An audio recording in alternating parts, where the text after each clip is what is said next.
Messieurs, dames, bonjour et bienvenue dans les coulisses du loisir. Alors on devait partir sur une autre concession mais la météo n'était pas d'accord, du coup on est resté sur Univers New Mendes.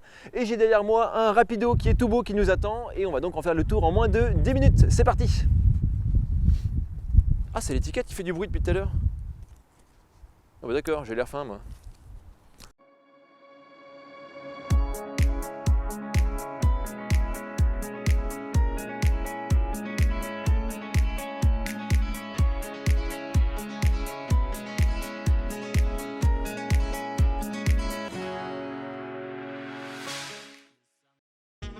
Le fabricant Rapido est basé en Mayenne et propose depuis plus de 60 ans des caravanes et aujourd'hui des camping-cars. On a donc devant nous le Rapido 686F, il est sur Fiat Ducato, grand classique du camping-car, avec lit central et lit pavillon. Ce modèle n'est pas le plus grand de la gamme. Avec ses 7,20 m de long, 2,35 m de large et 2,90 m de haut, il est 30 cm plus court que son grand frère, le 696F. Rapido, c'est une marque que l'on peut considérer comme milieu de gamme parce qu'il y a des configurations qui peuvent aller concurrencer des Hummer, des Francia et donc des marques plus haut de gamme. Mais ici, on est sur un modèle plutôt raisonnable puisqu'il n'a quasiment aucune option. Le 686F est proposé avec un lit central, salon face à face et lit pavillon. Il est électrique et peut recevoir 2 personnes. C'est d'ailleurs la seule option sur ce modèle. Les sièges se pivotent pour obtenir un salon confortable jusqu'à 4 personnes. Il y a évidemment 4 places carte grise. À l'arrière, il y a des sièges qui se transforment avec un véritable dossier qui se déplie face à la route.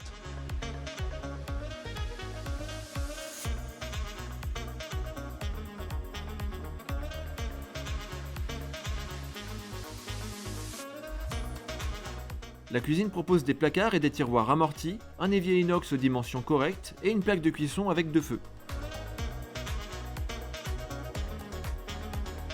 2 feux avec un bon écartement, je trouve ça largement suffisant. Dites-moi dans les commentaires si vous pensez comme moi, parce que j'ai rarement entendu l'inverse. Quelques prises de courant, une crédence qui cache un bel éclairage, et puis j'aperçois aussi une hotte aspirante, tout ça c'est de série. Pour conserver les aliments, c'est un frigo trimixte de 135 litres qui est ici proposé avec tiroir à légumes. À l'arrière, c'est un lit central avec matelas en Bultex dont la tête se relève. Ça peut être sympa pour la petite lecture de l'après-midi, mais plus généralement, ça permet de dégager l'espace au pied du lit. On peut aussi apprécier ce dégagement qu'il y a dessous la penderie. Ça permet d'y mettre un réveil, un bouquin, la boîte à cachets. Et oui, moi je prends 3 cachets tous les soirs pour la repousse des cheveux, donc je garde espoir. La salle de bain est avec douche séparée et un double cloisonnement pour un maximum d'intimité.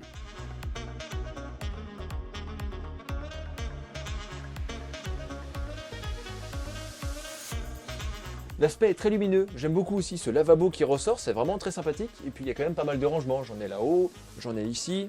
Et puis on a aussi quelques supports comme le crochet pour le papier toilette. Ici j'ai une barre pour le linge et puis j'ai encore 2 porte-gobelets. La douche est tout à fait fonctionnelle, la hauteur est très correcte et ils ont même prévu un petit panier pour mettre le shampoing.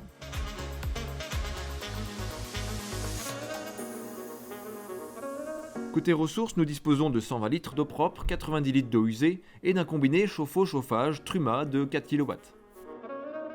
Pour alimenter tout ça, il faut 2 bouteilles de gaz. On a donc 2 lyres avec un inverseur automatique et on peut voir également le crash sensor qui autorise la conduite avec le gaz ouvert. Et tout ça, évidemment, c'est de série. On est en 2022, du coup l'AdiBlue il est systématique. Vous voyez Patrick, vous aviez laissé un commentaire sur une autre vidéo à ce sujet, et ben on en tient compte. Tous les éléments techniques sont rassemblés au même endroit.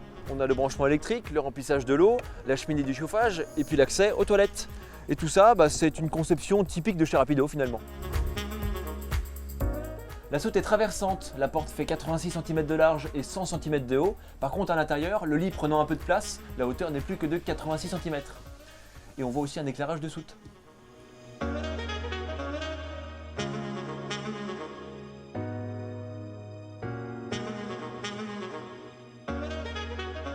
Le poste de conduite est sur porteur Fiat Ducato avec une motorisation de 2,2 litres et 140 chevaux. on est évidemment sur un Fiat 2022 avec le volant multifonction, les compteurs numériques. Et là, on a aussi un pack du fabricant qui est une option, mais je la considère tellement indispensable que pour moi, c'est pas vraiment une option. Elle comporte la caméra de recul avec l'autoradio et l'écran 7 pouces intégré. On a aussi les rétroviseurs électriques dégivrants, les sièges cabine réglables en hauteur et puis aussi le store plissé pour occulter la cabine. J'oublie aussi la moustiquaire de porte-cellule et puis l'inverseur de gaz qui en fait partie.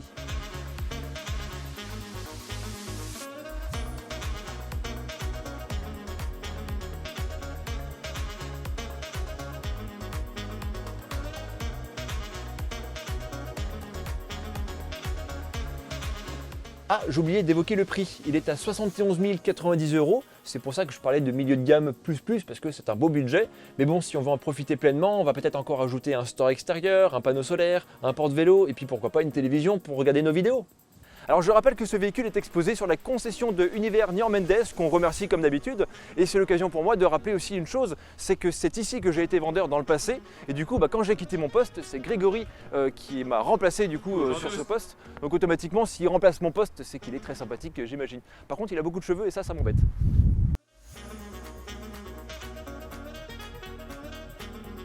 Tiens, avant de vous quitter, j'ai une question à vous poser. On a fait il y a quelques temps une vidéo qui s'appelle Zoom sur Rapido, où on racontait l'histoire du fabricant. Et c'est une vidéo qui nous a fait très plaisir à réaliser, mais en même temps, elle n'a pas eu un succès fou.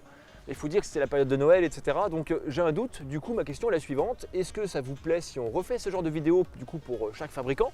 Et puis, si vous n'avez pas vu cette vidéo, je vous mets le lien dans la description et je serai heureux d'avoir vos avis.